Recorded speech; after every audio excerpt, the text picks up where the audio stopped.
Quais os interesses dos adolescentes e jovens brasileiros? Quais as discussões sociais mais importantes para eles? Como a literatura pode orientar aqueles que estão confusos com questões do tipo bullying, depressão, preconceito, orientação sexual? Para essas e outras perguntas, um pouquinho de educação.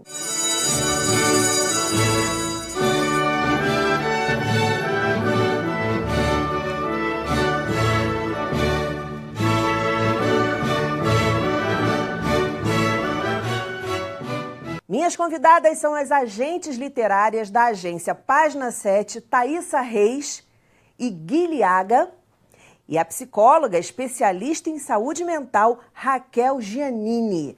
Muito bem-vindas ao programa. Thaísa, eu vou começar com um pensamento teu, que você diz assim, que é na categoria jovem adulto que se tem as maiores discussões sociais. Qual seria o motivo disso? Você que está aí no mercado, vendo as coisas por um outro ponto, por uma outra referência. Eu acho que muitas vezes pela literatura infanto-juvenil, às vezes ser considerada como algo inferior, as pessoas não prestam atenção nela.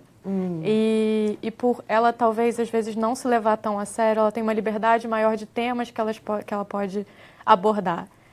Isso no início, vamos pensar assim. E a partir daí se viu que a gente podia trabalhar diretamente com os adolescentes de uma maneira leve e às vezes mais pesada também, mas a partir de uma linguagem muito jovem, temas muito sérios.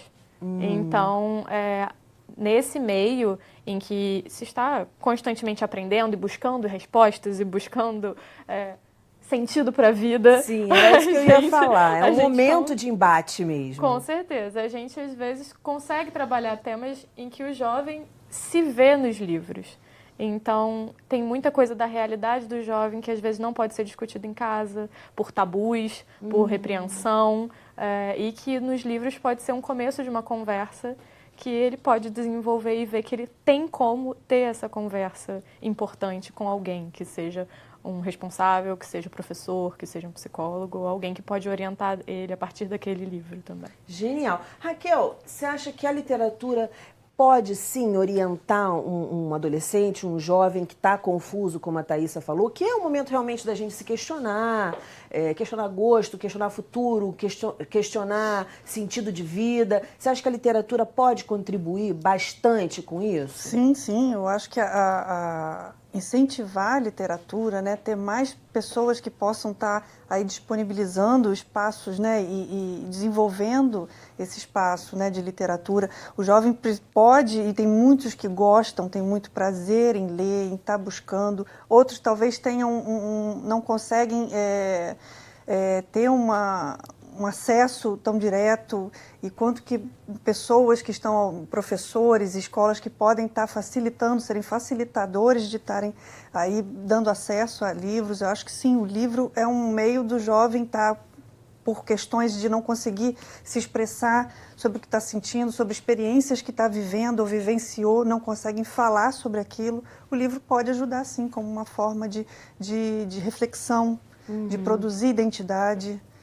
De se identificar, né? Eu lembro da Gui falando, num dos cursos de vocês, falando assim, porque eu li sobre uma menina que acho que usava drogas e era mendiga, e eu fiquei pensando, não quero ser mendiga. Qual foi o livro, Gui, que você falou, que você leu, e você falou que leu e que falou, acho que você era adolescente, alguma coisa assim, e você falando sobre o papel do livro, a importância do livro, que você se identificou na época e falou assim, caramba, eu não quero acabar como essa personagem. Então, rola bastante isso. Não, com certeza. Eu acho que a primeira coisa que a gente tem que ter quando trabalha com algo artístico é a identificação.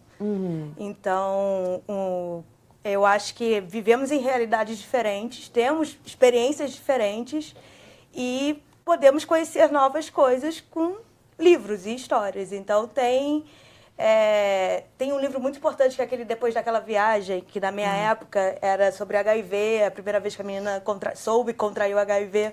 E era uma coisa que não se discutia nem em casa, nem no colégio. Foi até a adoção do colégio esse livro. E a partir daí você ganha uma visão do tipo, realmente, é uma menina de 15 anos que contraiu HIV do namorado, assim, não é aquele grande circo que fazem, né, que inventam. Sim. Então eu acho que sim, as histórias elas podem ser simples e ao mesmo tempo mostrar diferentes realidades, assim. Os temas, quais são os temas aí mais procurados, que mais estão dando ibope com, vamos dizer assim, jovens adultos e adolescentes também? A gente conversa muito com os leitores e recebe muito feedback que eles querem muito se ver. É um pedido simples, mas é uma coisa que, às vezes, o mercado não contempla. Então, a gente vê pessoas LGBTQ que querem muito ver suas identidades em um protagonista, pessoas negras que querem se ver, pessoas não brancas, em geral, que querem se ver ali representadas, que elas podem também ser protagonistas das próprias histórias delas. Sim. Então, são temas que a gente vê muito o pedido por parte dos leitores. A gente sai muito do padrão. A proposta da agência sempre foi essa. Nossas histórias, assim, sair daquele padrão do não branco hétero, porque não é uma questão porque é militância, porque a gente tem que falar, porque existem vários tipos vamos ver o mundo. de personalidades. Assim, vamos falar do mundo. E não é a realidade de todo mundo. Eu quero ver, quando a gente era adolescente, nossos livros de adolescentes eram todos, assim, escola nos Estados Unidos. Sim. Que tem a líder distorcida, o capitão do futebol americano. Isso nunca foi na minha realidade. A minha turma era super unida, tinha a galera do fundão. Então, a assim, galera da cozinha, outra galera. O nosso vestibular é completamente diferente. Então, assim, a gente tem histórias que se passam no terceiro ano que agora passam no Brasil e falam, tem as nossas gírias, as nossas piadas. Então, realmente tem uma identificação muito maior. E tem dado muito certo. Nos últimos 5 anos, a gente cresceu bastante no Brasil a literatura nacional. E a gente vê que o mercado está pedindo isso também. A gente vê que não só nós como agentes, mas as próprias editoras estão ouvindo o público e que no autor nacional elas conseguem gerar mais essa identificação que a Gui estava falando, que é a coisa primordial para você fazer arte. Então, está tendo uma demanda, começando a ter uma movimentação de pensar fora da caixa, de o mercado começar a buscar essas histórias que contam a realidade de muito mais gente. Eu acho isso bacana, eu acompanho algumas editoras, né, pelas redes sociais, e eu vejo esse engajamento com a questão feminista, esse engajamento contra o preconceito, com outros tipos de representatividade, que na verdade são o mundo. A gente não está falando nada que não exista, muito pelo contrário. Vamos falar de alguns livros. O Ódio que Você Semeia foi um livro assim que arrebentou. É um livro que fala sobre preconceito de uma menina negra que vê o seu amigo ser assassinado na frente dela. De que forma vocês acham que esse livro, entre aspas, vamos colocar assim, porque ele não é um livro didático, mas ele educa? Vocês que leram o livro, que trabalharam o livro, o que vocês têm a dizer sobre isso? Para os pais que estão assistindo, de repente, falam assim, pô, essa é uma literatura legal para o meu filho.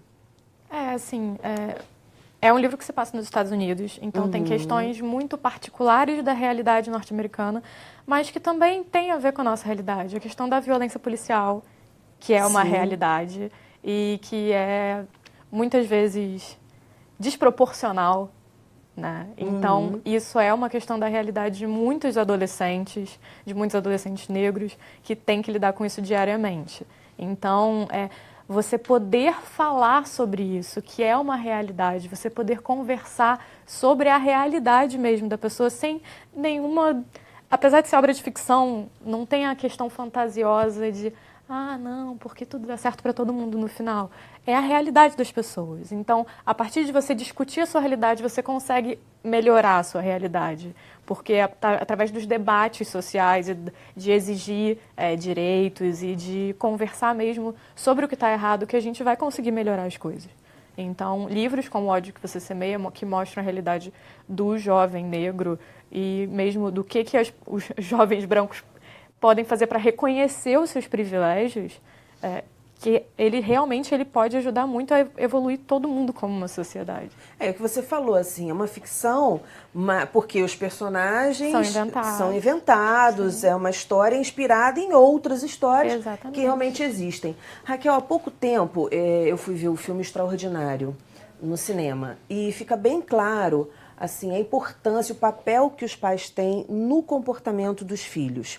Tem lá a mãe que parece mais descolada, que tem uma cabeça mais arejada, enfim, como é o comportamento do filho dela e como é o comportamento de um filho de pais, o pai e a mãe preconceituosos, enfim.